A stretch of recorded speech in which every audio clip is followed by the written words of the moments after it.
Good morning, everybody. Thank you all for joining us this morning. I'm Allison, and this is Nancy Cann. Good morning. She is the leader for the Quilts of Valor group that we work with and that we sponsor here at Thomas Sewing Center. And today we're going to have a tutorial on how to work with the new Quilts of Valor and America 250 collection bag made by Northcott. So we have a bag panel here, and we're going to go over a few different ways that you can put it together and have your own canvas America 250 celebration bag from Northcott. Before I give Nancy the microphone and hand everything over to her, I wanted to let you all know some of the things that we're doing with Quilts of Valor and that we have going on with Thomas Sewing Center.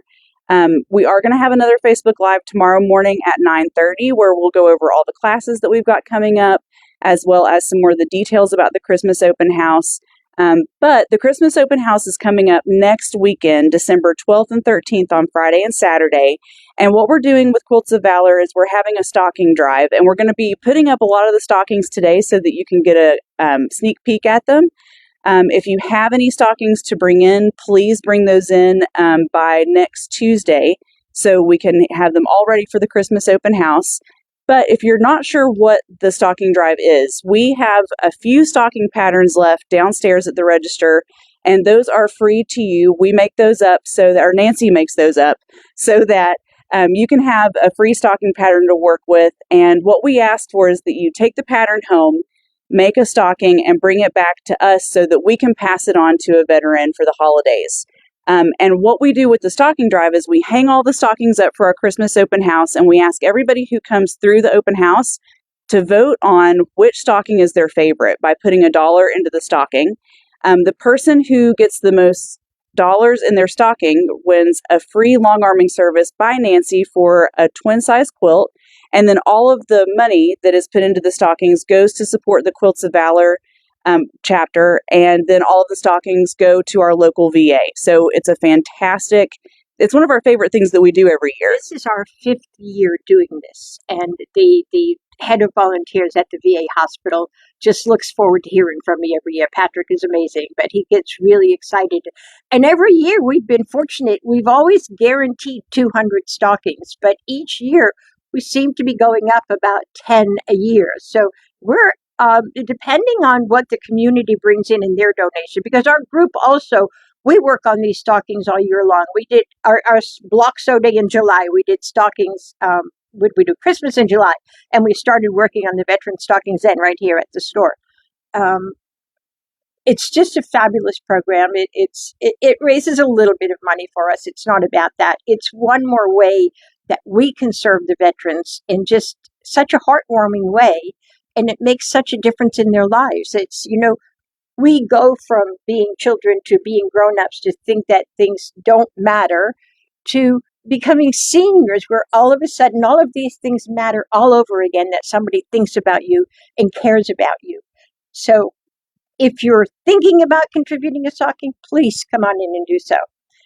And Ellison said you put $1 in the toe. You can put as many dollars in your favorite stocking as you want. We're not going to send it back to you. We have had people put 20s in. We will not say no to that. We also have a sew-along day, which Nancy mentioned earlier, once a month on the first Wednesday of the month here at the Lexington location of Thomas Sewing Center with Quilts of Valor, where you can come in and make a block or a stocking if the month, if that's what we're doing that month.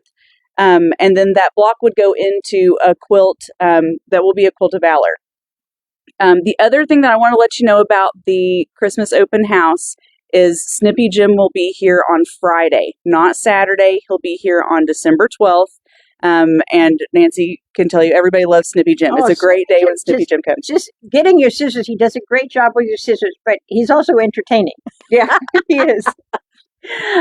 So I'll see you all again here tomorrow at 9:30 for another Facebook Live. And this video will be posted on YouTube after we finish this tutorial, so you'll be able to pull it up anytime.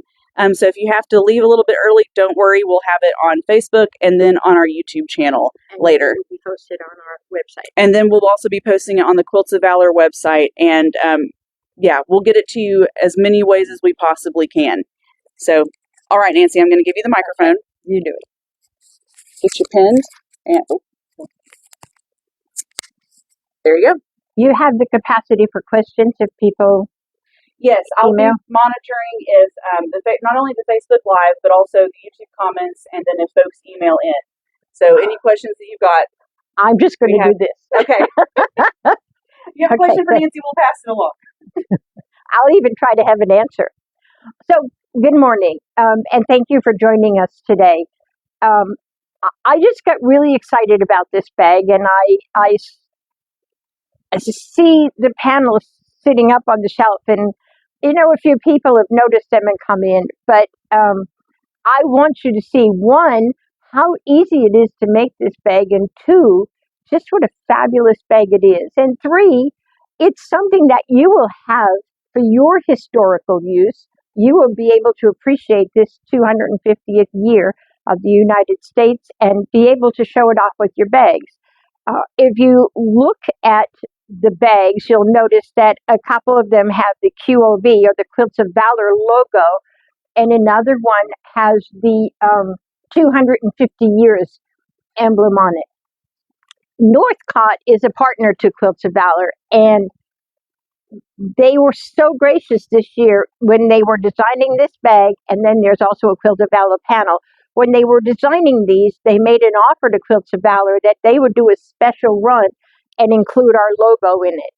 The Quilts of Valor pieces are only available on the Quilts of Valor website. The 250 years panel are available in your shops that carry Northcott fabric. That would be Allison, and they do online orders. So let me tell you a little bit about the bags that are standing here so you know what we're talking about, and then I'll go backwards and we'll start from the beginning to the end in its construction. Most of what I'm going to do is lecture and show you pieces and models. I am going to get to the sewing machine a little bit, just for a place that I think people just struggle a little bit. But if you look at these bags, so this bag right here happens to be my favorite. It has as an interfacing, it's called bosal NR form. It's a foam, and it's not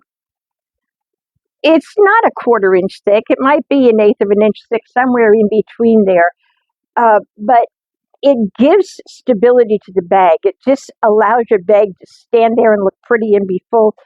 And it adds the ability to put heavier products in it because you keep, now see, for me, this will be back and forth to my sew days. This bag, all of the bags are constructed the same. It's what we use to construct them. That is the difference. This bag, let me see. I'm sorry. This is the bosal.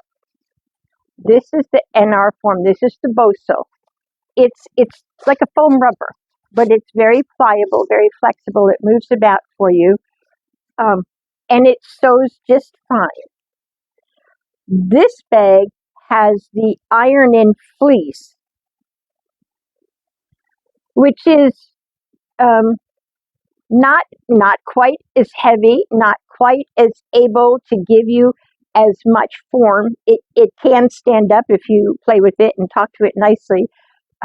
But it's very stable. Again, it gives you a whole lot of use. So it's sort of determining what you're going to use your bag for. If you're going to use your bag for going to the grocery store, then you are probably looking for something like this that is very soft-sided and collapsible, that you can just fold up and store in the closet at any point that you want to.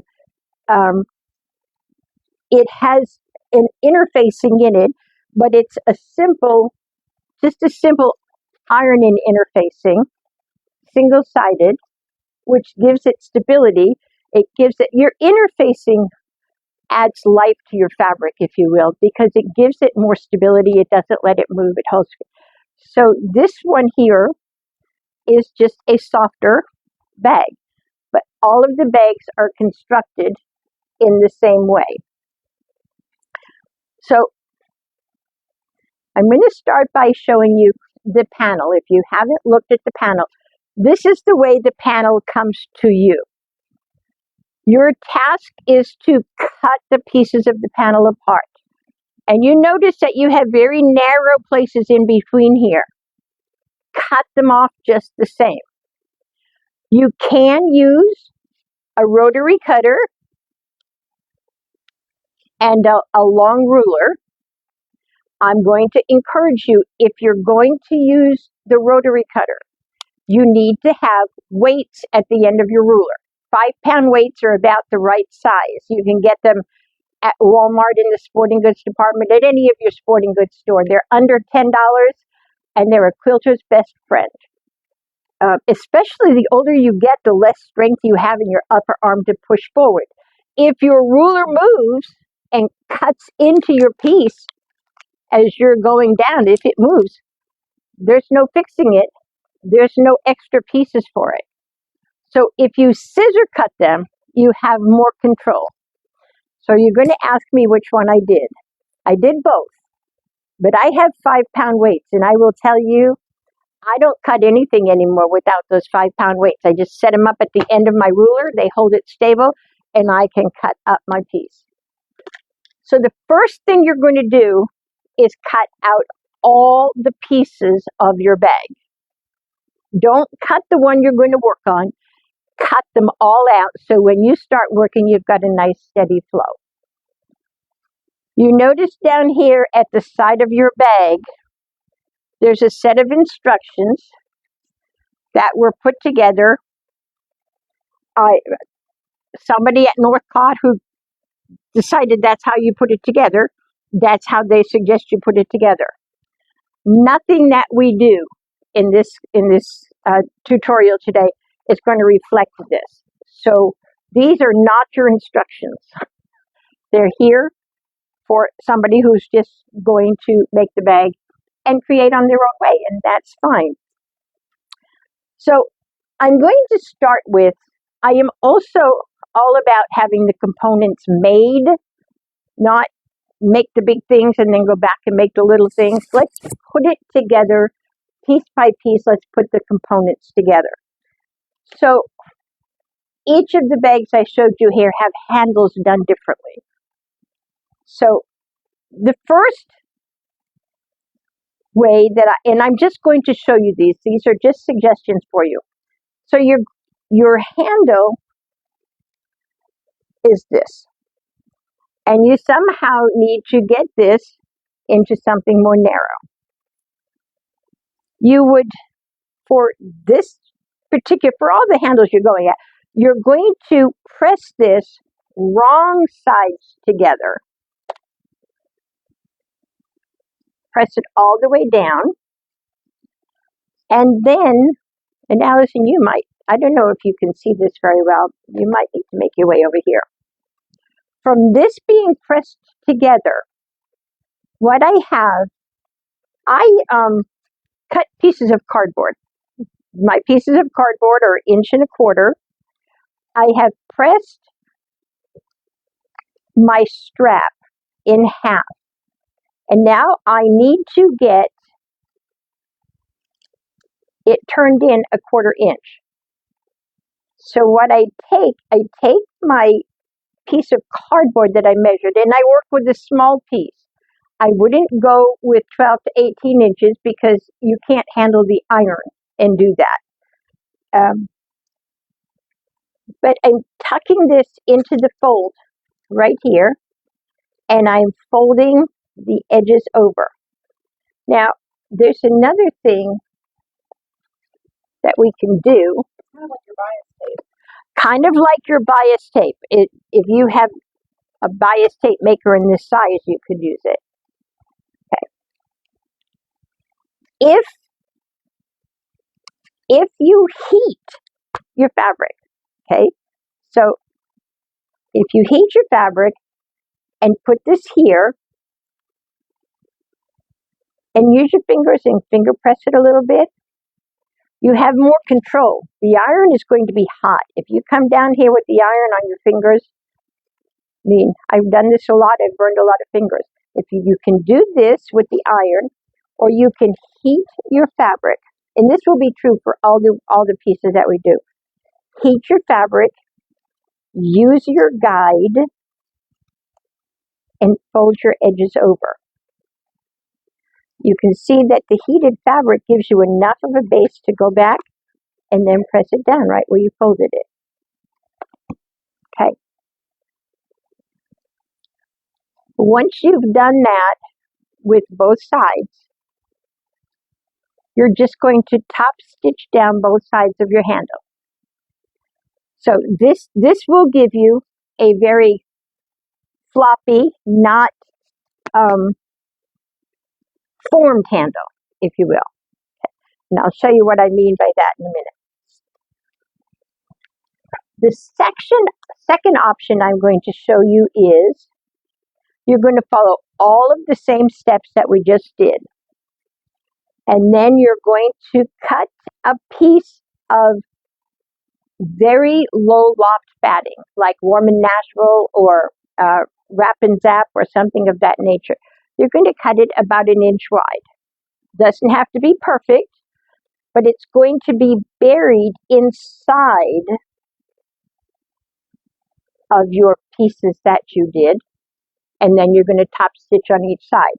What that does is give you a softer handle to go on your shoulder for carrying your bag, and it creates a little different level of stability.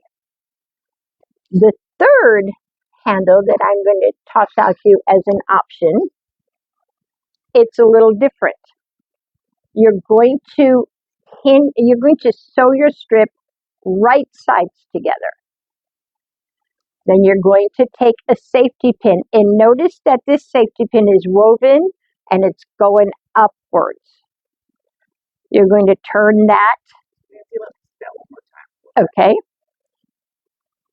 You have stitched your piece, and do put a back stitch. Do a locking stitch on each end of this one. You're going to weave a large safety pin into your top of your thing, and then you're going to very challengingly work with your fingers to push that pin down inside.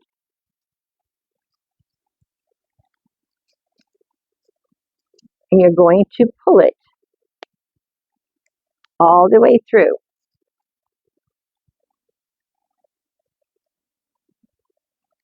And it's just a job to pull it all the way through. Just work it all the way down. You're going to come up with this. When you have this, you've got a seam here. You can choose to put the seam on the outside like you did with this one. It's got a seam on the outside. Or you can press your seam though it's center back. What we're going to do with this is slide a 1 inch piece of bosal NR4 into it. And it gives you a really soft shoulder handle, very durable. But what I discovered in doing it that was the most fun for me is I can get very decor because I can push this fabric in and up so that my strap now has this ruffly appearance as it goes on the bag. So it's just a little different level of decoration. Okay. Those are our straps. Those are options of ways that you can work with your strap. I don't know if you thought I was going to come in and tell you all the things you need to do. I'm going to tell you lots of things you can do. So I'm going to move this out of my way. The next piece that we cut is the pocket. I'm going to do the same thing with you. Your pocket, when it's cut, is going to be right about 6.5 by 9.5. I encourage you to cut a piece of fabric. This is your pocket lining. Cut a piece of fabric about 1 inch bigger all the way around. There's no perfection here. Just cut a piece about 1 inch larger. When you're sewing it, go off the edges and backstitch at the corners. You don't have to cut your thread. You can turn it, pull it out. Go off the edges, backstitch back and forth. There's a reason for that. I encourage you to leave a little place open on the side to turn it. I don't encourage you to do it on the bottom. I encourage you to do it on the side.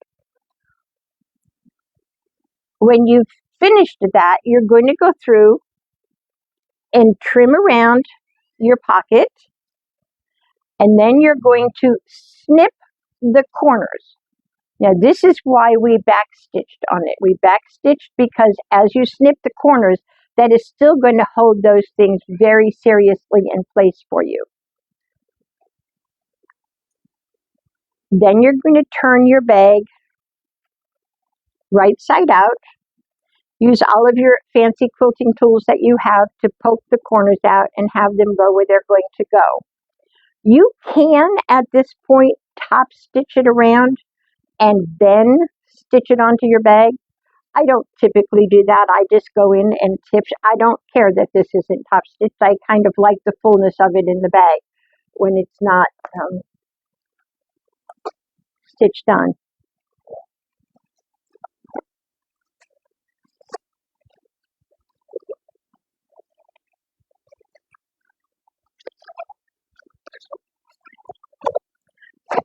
This is how your pocket appears in your bag. It's on your lining.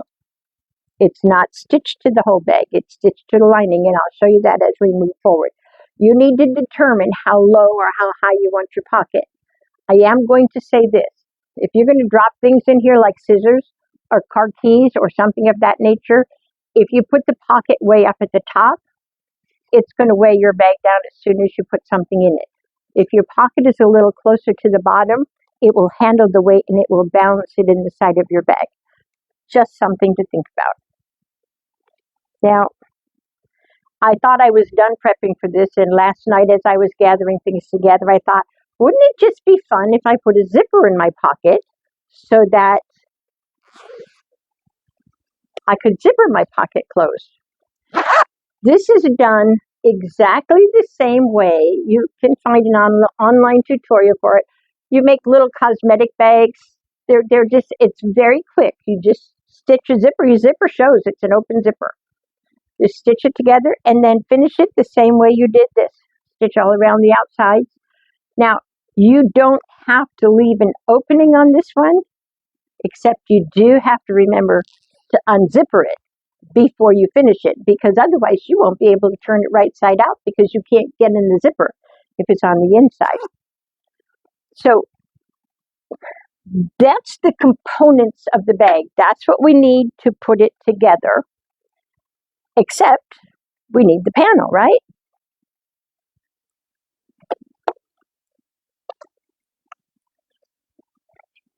All of this stuff out of my way.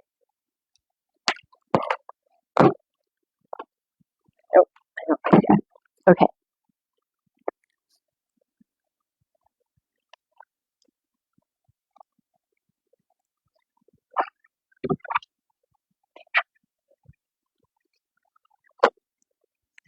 This is your panel. Fold it in half. We are working with the panel in half.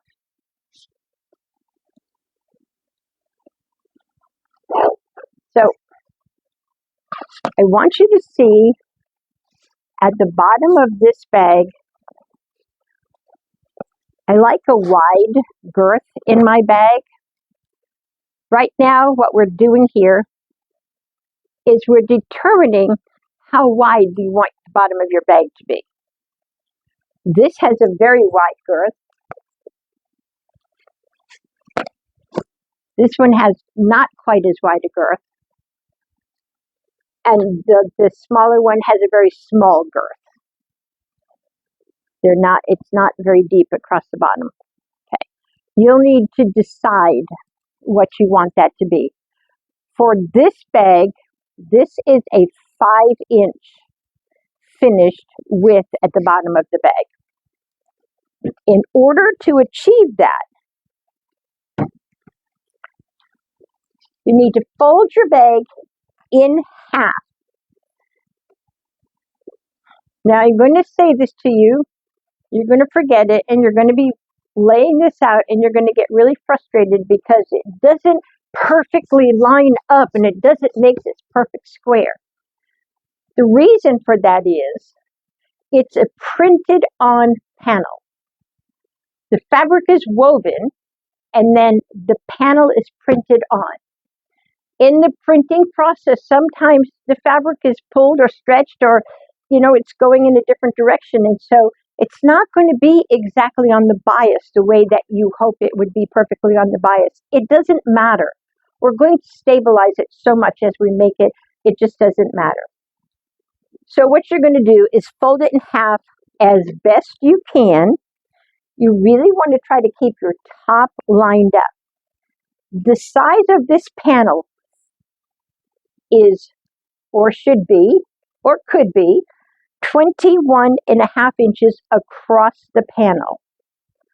The depth of the panel, I could unfold it, but then I'd have to move all of this to measure it.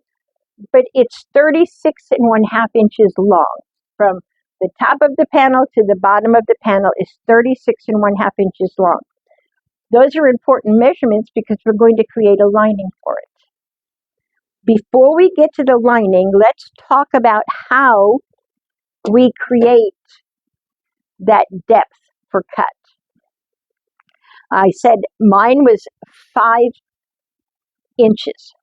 So my way of doing that, it doesn't matter what size square you use. I just happen to have this one, and it's a small one to bring with me to do this tutorial. I use my 2.5 inch square, and I cover the corner. Now, mind you, this is a fold. This is an open edge. Remember this. This is a fold, and this is an open edge. I draw right on my panel those two pieces right there.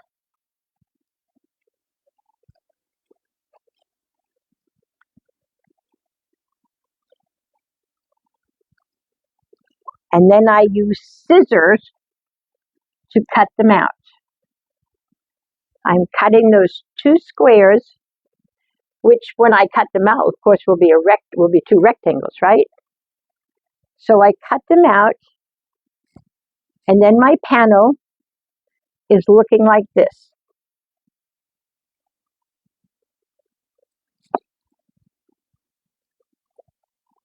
And then I'm going to set this aside for a minute, because the next thing I need to do is create a lining for my bag.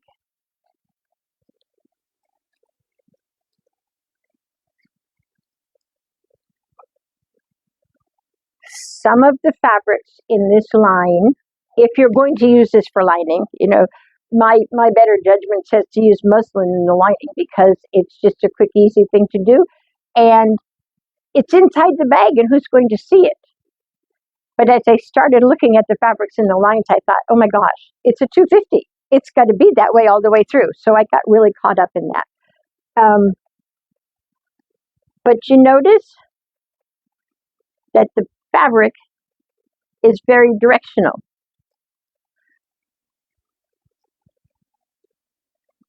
It's directional.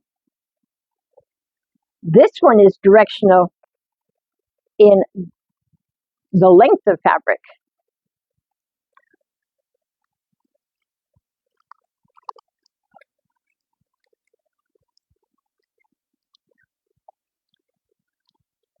This one is directional.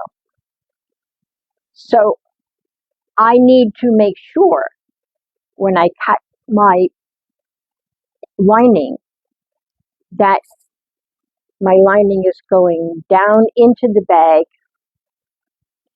on both sides of the bag.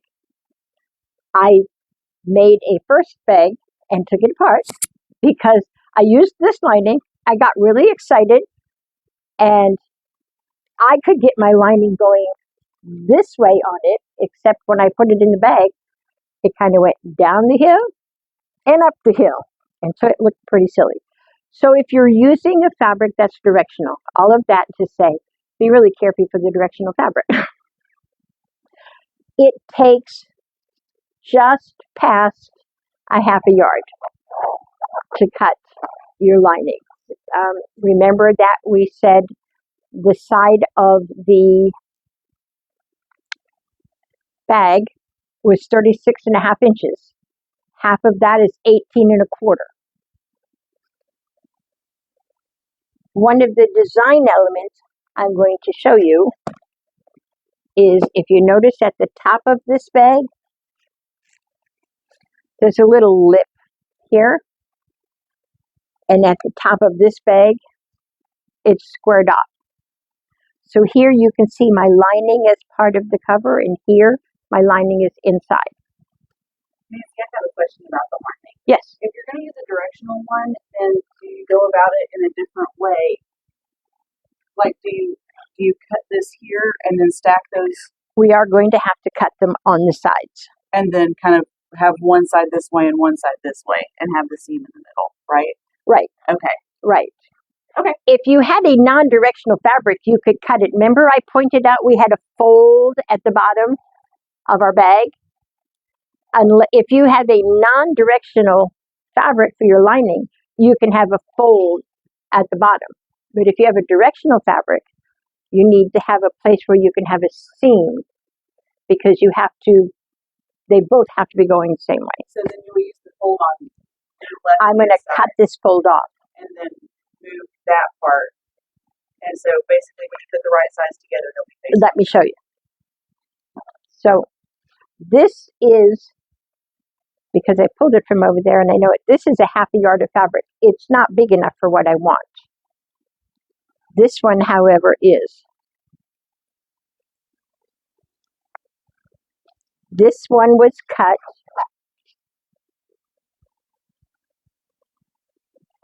19 inches.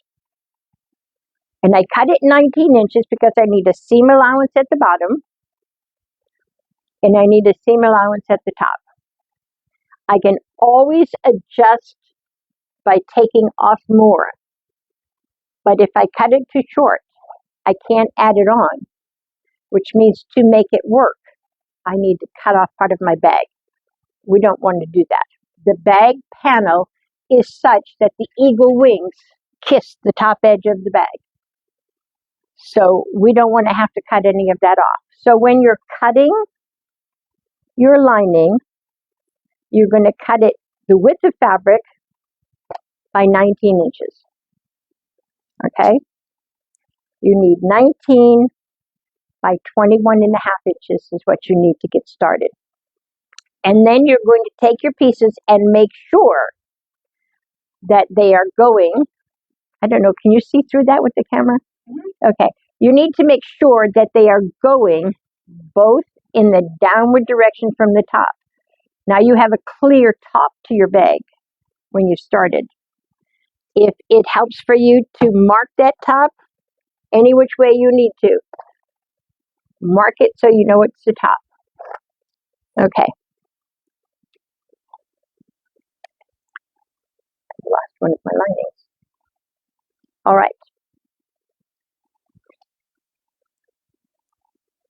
The next thing we are going to do, I already marked it.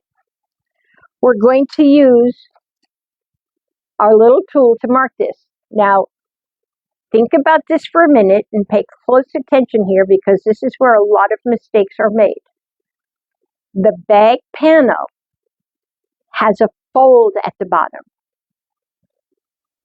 The lining does not have a fold at the bottom.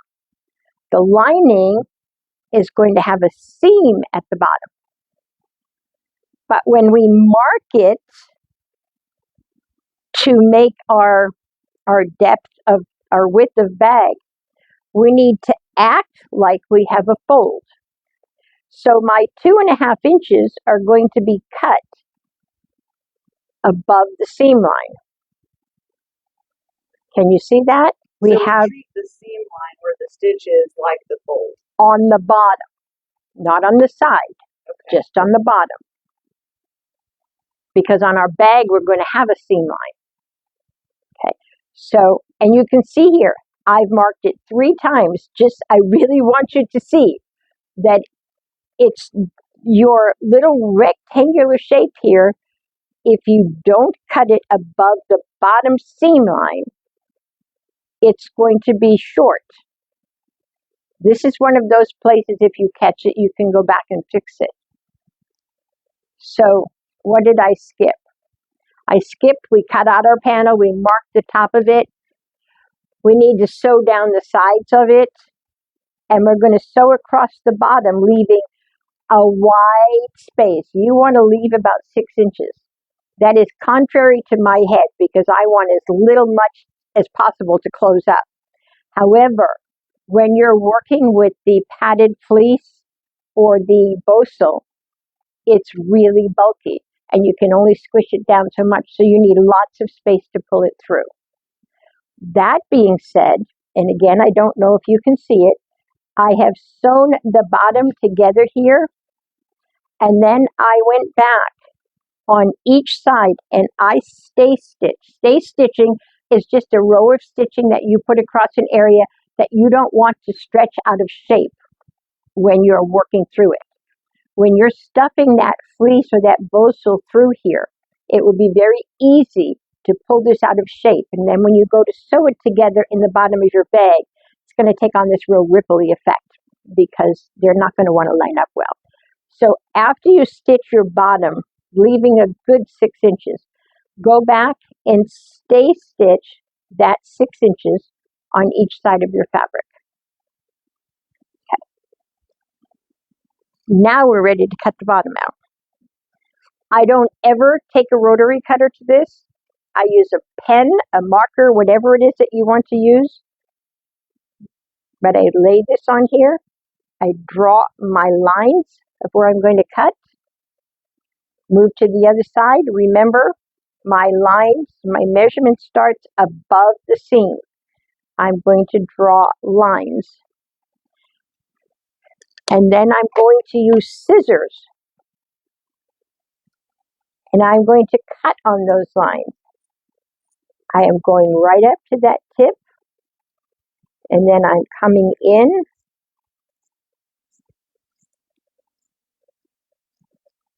And I've cut out my piece.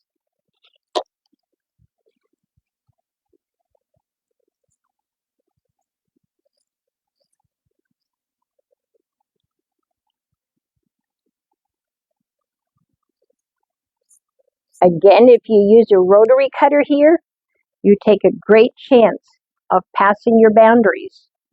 And even an extra 1/4 inch in is a lot to deal with when you're switching it to fray. Now, I'm just going to show you quickly what this is going to do. At the point when we're ready to sew this together, this is going to come across. These are going to line up, and these are going to line up, and that's going to make your box corner on your bag. All right. So we have our pieces ready to start constructing our bag. We have everything that we need. We have the liner. We've sewn it on the sides. We've sewn it on the bottom. We've stay stitched it, and we've cut our corners out. We have our panel. We've got it cut out. We've cut our corners out. We're ready. Whoops. The one other thing. What do we need? We need this piece of bosal in our 4. And it's constructed in the same, it's cut and constructed in the same way. You need 21.5 by 36.5. So your cut, I did cut my bosal on the fold. Bosal comes wide enough so that you can get one panel out of a length. No, it's a width. You get one panel out of a width of the bosal. Again, a 1/2 yard is not enough. You need to take yourself up to about 5/8 of a yard and then cut it down. And you're going to do your corners on your bosal exactly the same way. Remember, the bosal has a fold. So we're going to draw in and cut the corners out. Right.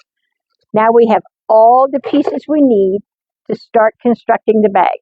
This is where the tips are going to come in, and it's less about perfection, although perfect is what we'd like. When you're working with the bosal, and I guess I neglected to say this, you can buy bosal with no iron-on feature. You can buy it iron-on one side, you can buy it iron on two sides. We want to work with iron on one side. We don't need it on two sides.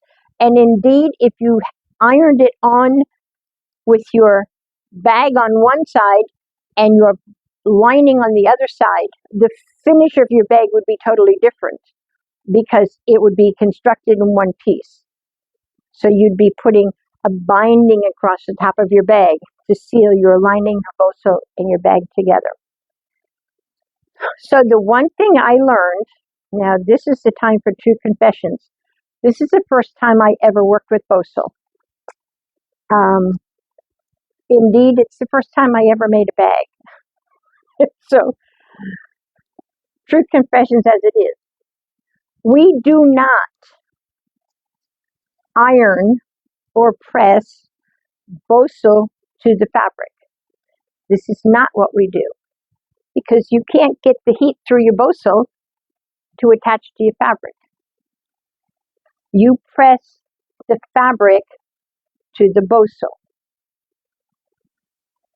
And this would be the time if you had a pressing sheet, and you can see if you look at where you are. I am not perfect on here, but I will tell you what I'm aiming to line up.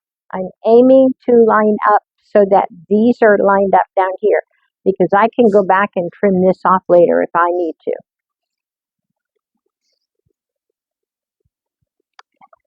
Now, if you think about it, this makes sense. If you go about with an iron the way you typically go about with an iron, you'd learn it pretty quickly.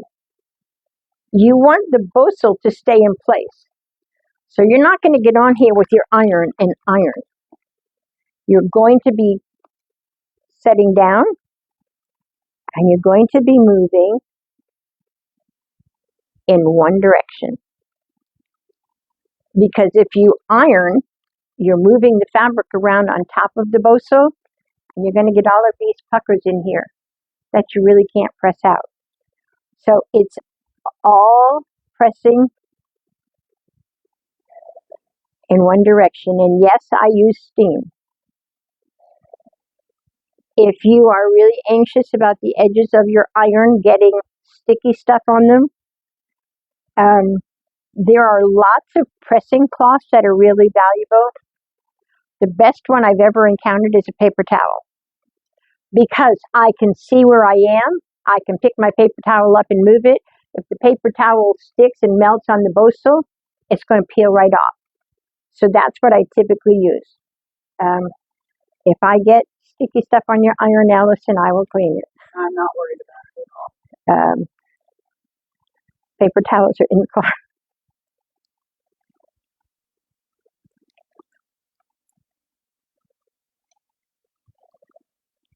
Also, if you get sticky stuff on your iron, we have cleaner. Oh, the best. That's why I offered to clean it. Really I know. good iron cleaner. So we're going to do that on one side. And I'll tell you, it's on there. But it doesn't stay. It's not something that you press it once and it's just going to stay in place and you can throw it all over the place. You need to handle it carefully. And we're going to continue right over here. And again, we're pressing. It's like you were quilting on your home machine. You're working from the center out. So we're going to work this way.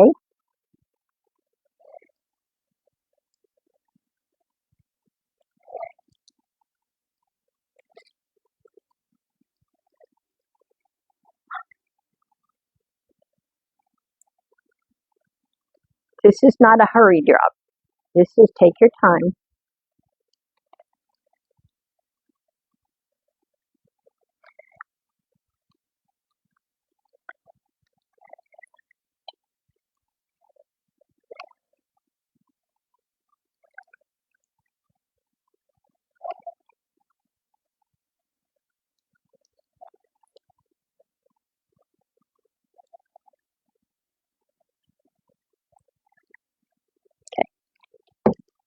I'm going to hold this up for you to see this because I want you to see. It's not perfect. There are places where the bosal is way extended beyond the fabric, and over here, the fabric is extended. I don't like that. So what I'm going to show you is, you can peel it up carefully if you need to readjust it. What I see here is no matter what I do, my bosal is bigger than my fabric. So ultimately, what I'm going to do after I finish pressing it, again,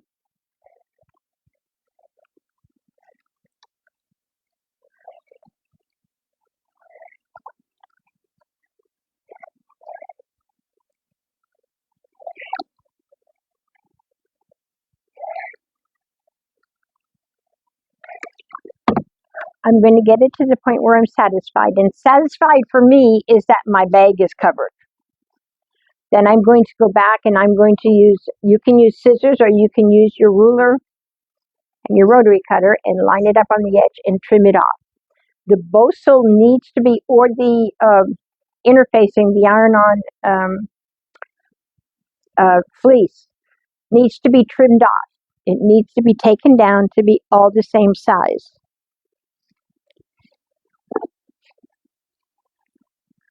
The next thing we're going to do with this, because remember I said the bosal isn't great about staying in place. It does for a little while, but for the amount of jostling around we're going to do, it doesn't. So you're going to zigzag stitch your bosal in place once you've trimmed it off to your bag. This accomplishes two things. It holds your bosal in place and it reduces the girth on it, so when you go to sew your seams together, they seam together so nicely. It just works. You're going to do it. Now remember, you want to keep working from the inside out.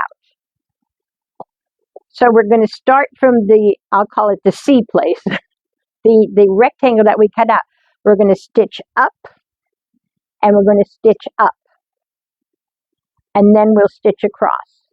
We don't have to stitch this right here. It isn't a big deal. And then you're going to stitch out and you're going to stitch out and you're going to stitch across.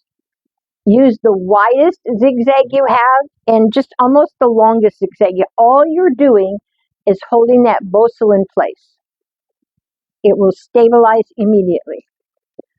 The one other thing you're going to do at this point where you've attached your bosal to your bag is, and this is a choice, this is an option, you can do so or not do so.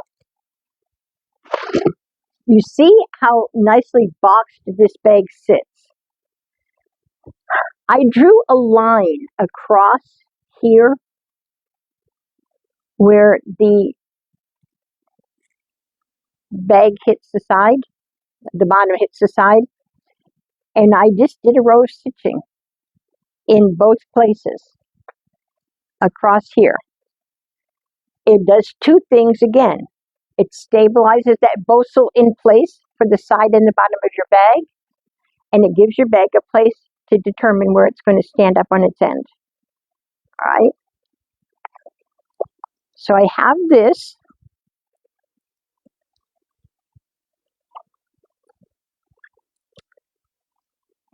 And I have a lining. Now we've already, well, I got ahead of you here, but this is the point at which you'll be sewing your pocket in. You'll be determining, here we go.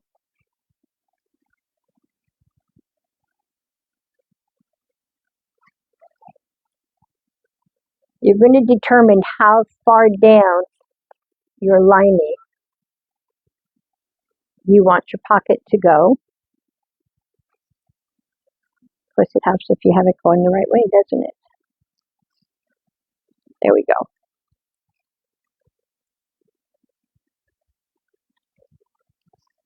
again, I told you, I like my pockets to come pretty far down into the bag. Measure in from the left, measure in from the right, and just kind of keep moving it until it's in the right place. It really works nicely if you have your plastic ruler so you don't have to do tape measure thing. And the same thing at the bottom. What you want to do is set it in here so that it's at the right location across here so that it's equal. And then you're just going to stitch your bag down using your back stitch up here, down, across, and back up, and match stitch. So you're going to put your pocket in your bag. Now we're ready for the big step. This is the one I'm going to do on the machine for you.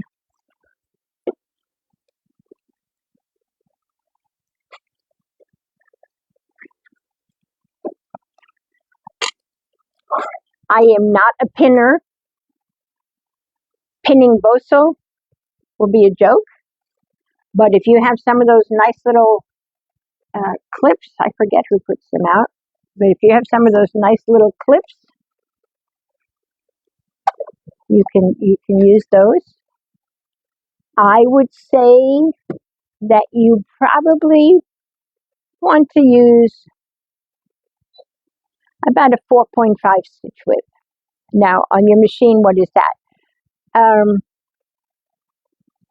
Maybe 3/8 of an inch is about what it amounts to.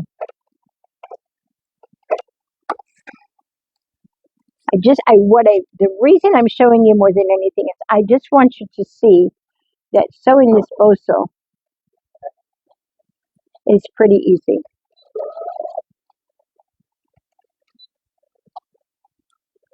I did forget. Open your stitch length up to 3.0. You need a little bit longer stitch length because of how much thickness you have. It's almost like when you're doing domestic quilting, you would open your stitch length up to about a 3.0 to get it to go. So open it up.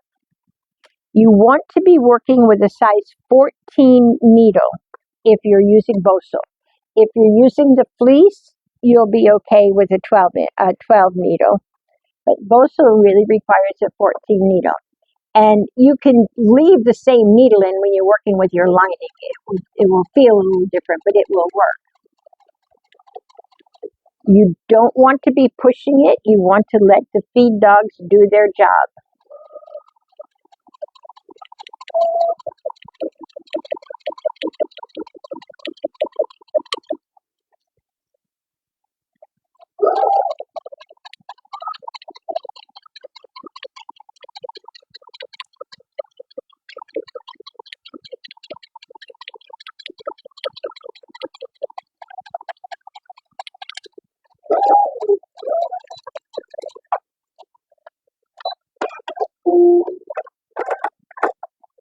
You've got to love that cutter. So you can see my stitch width is about 3/8 of an inch. It's just beyond the zigzag. We're going to turn over and we're going to do the same thing on the other side.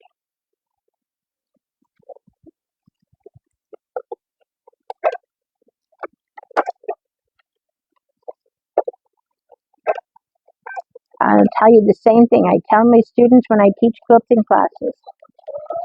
Your fabrics have to start together and they have to finish together. And it's your job in between to convince them to do so.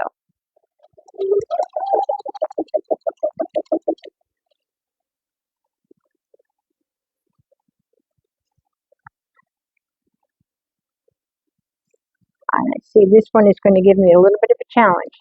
This is what we do. I go back and I put the side of the fabric that has the most to use up on the bottom because the feed dogs will help ease it in.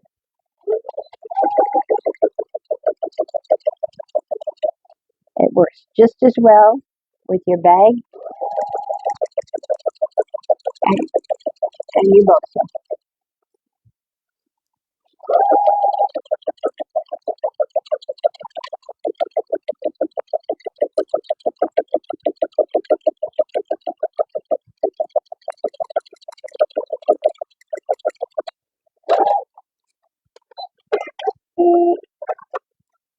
is bulky. It's just bulky. It's going to be bulky. But this is what you ended up with. And what you see here now, you see how nicely that comes together? This is going to require a little bit larger than a 3/8 inch seam. I wouldn't hesitate if you needed to go to a 1/2 inch. You just figure out how well your cutting and your piecing goes. But this is where it's bulky, and this is where you just need to be stronger than the bosal.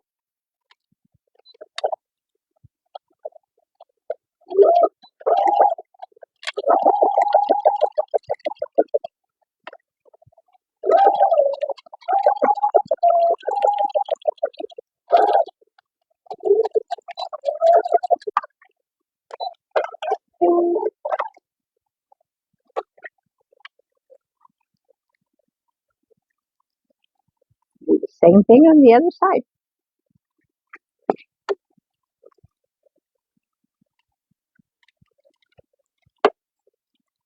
So what I'm doing is, you can't see from the camera, I am making sure that I don't have any puckers in that corner.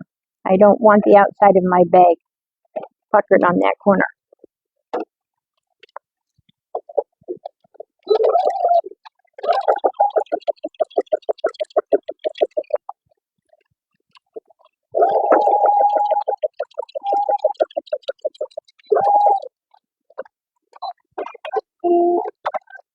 Now,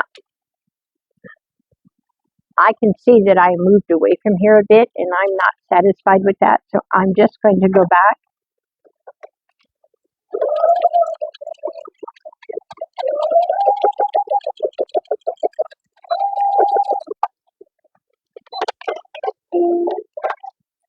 There we go. Now,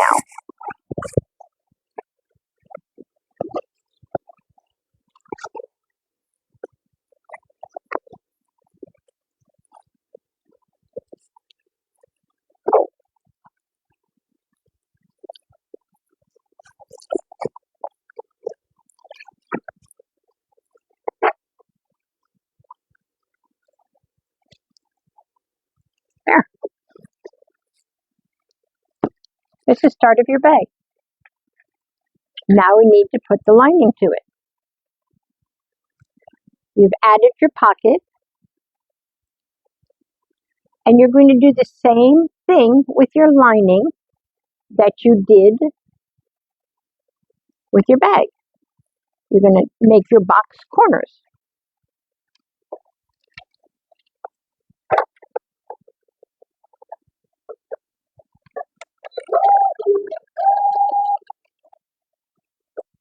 You've got your seams that you can line up in the center here.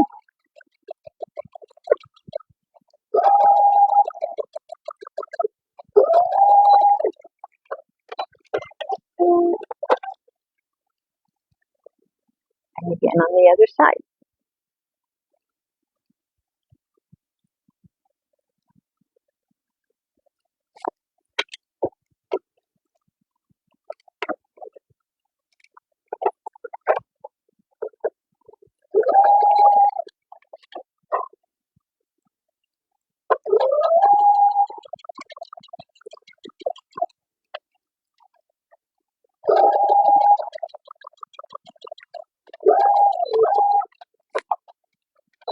Okay. So now we've got our box corners on our lining as well. I'm not going to turn them out because think about it. We have to sew these right sides together because the right side of the lining needs to come out and the right side of the bag needs to come out.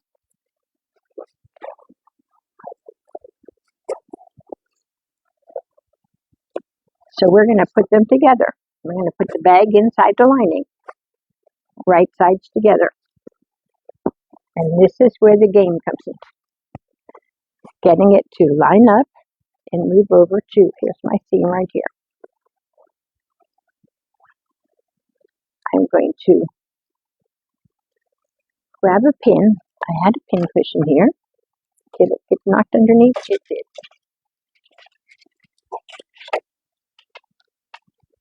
I'm going to line up the two side seams. I'm going to do that one, and then I'm going to come around to the other side here, and I'm going to line up the other side seam.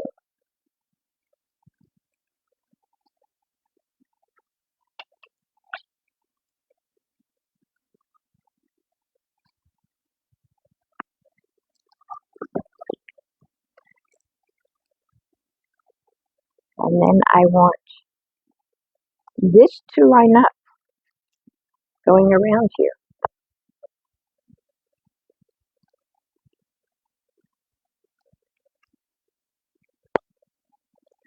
This is a good place to use those nice little clips again. Go back to the other side.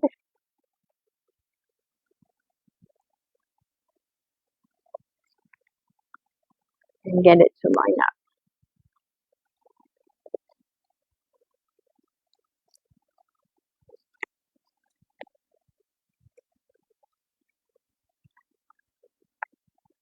So we're at this point. We've got the bag inside out, we've got the lining here, and we're ready to stitch this across, except we need to get the straps in. Okay?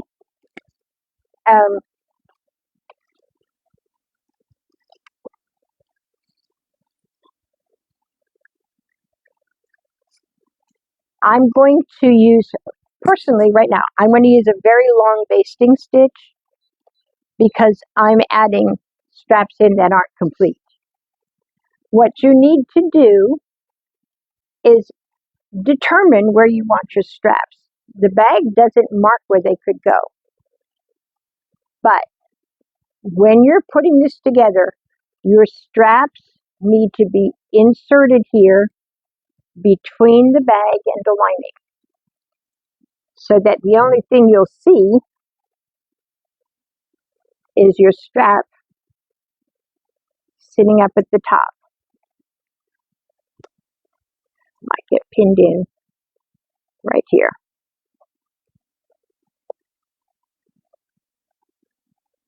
Don't put pins in your mouth. Do as I say, not as I do. Okay. So I have this one pinned in here. I'm going to check the distance. All right. It's 8 3/4 inches in from the edge. So I need to come over here and see at 8 3/4 inches in from the edge. It's going to put my two straps very close together. So I'm thinking I want to go backwards and maybe put this at about 6 inches. So there's my 6 inch. Let me move my strap over there. You can play with this when you're making your bag and decide where and how you want your straps to fall.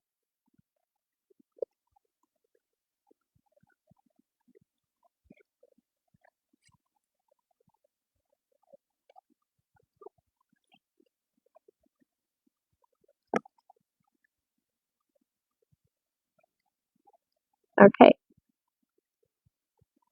So I've got a strap pinned to that side. Now I need to find 6 inches.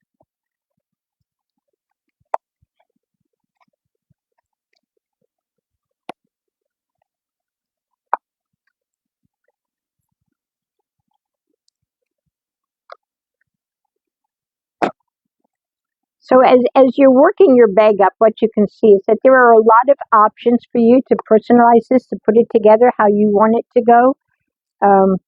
There's no right way or wrong way. You need to figure out how you're going to use your bag. If you're going to use your bag to carry a quilt to a Quilt of Valor award ceremony, probably the best liner would be the fleece lining. It'll give you a stable enough bag, and it'll give you plenty of room for your quilt to fit in the bag. If you're going to use it for carrying your notions back and forth from your group meetings, you may want something a little more stable because you're going to be putting a lot of junk in here, right?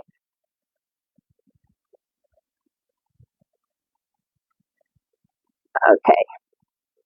Okay, so I am at a point now where I can sew this all the way around the top because remember, I'm going to turn it right side out through the inside of the lining.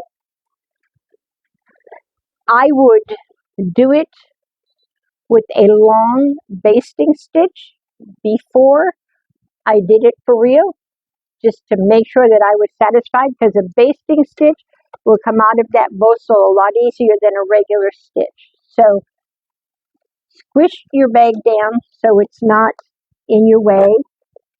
And I would say that you're going to be at about a 1/2 inch stitch here. So on most machines, that's going to be a 3.5 with your regular foot.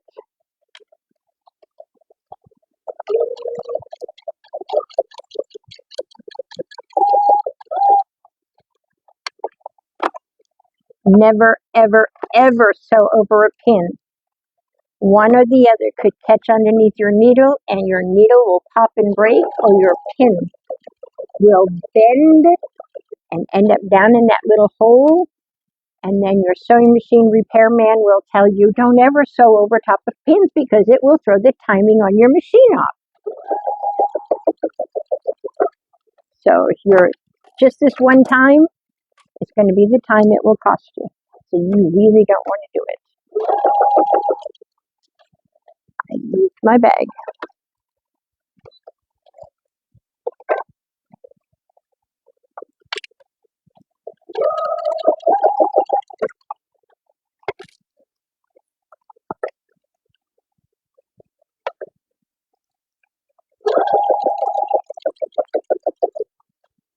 It is bulky, it is cumbersome, and it is easy to get in your way. So just take your time sewing it.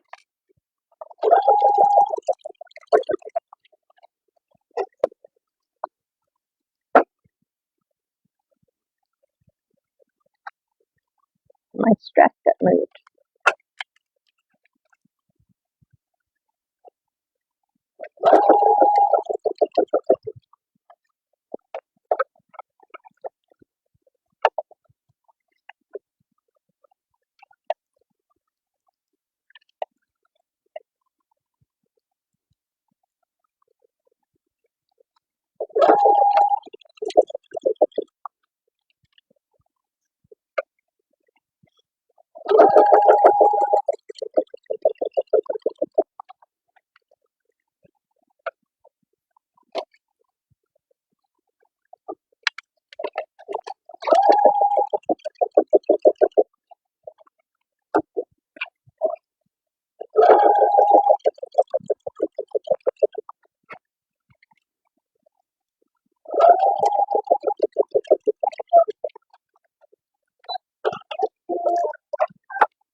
Okay.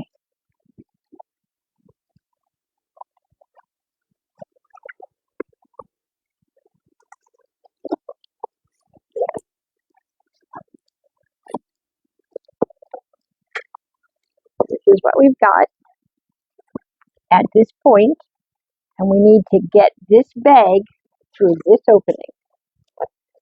You are going to need to be really diligent about squishing down the bosal so that you're not putting too much stress on your opening. Let me get up here and show you.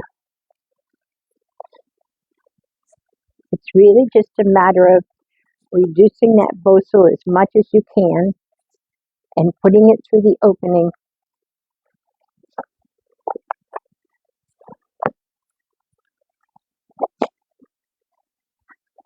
Excuse me. Whoops. That's what happens when you baste. My strap didn't catch. So we are at this point. This is your opening that you're going to close. But you want to get in here and make sure that it works within your bag before you do that. That's where it didn't. I must have broken a thread over here. Huh. It stopped sewing all the way around there. Okay. So what you notice here, and this was by intent for me, is that I like this little kiss of the lining around the top of the bag. If you don't want that, if you don't want that little kiss of lining, shorten your lining by a 1/2 inch. So instead of cutting it at 19 inches, cut it at 18 and a half. But this is where we are. This is your bag. It fits down inside nicely. You would go around and top stitch this down if this is what you're going to have. If you're going to have your lining just meet the bag, you're going to go around the edge of your bag and top stitch because you want to stabilize it for the straps. But that's where we are. So good luck. I see no reason why everybody can't make one. I've never made one before. So we're good. Thank you for joining us, and I'll see you next time.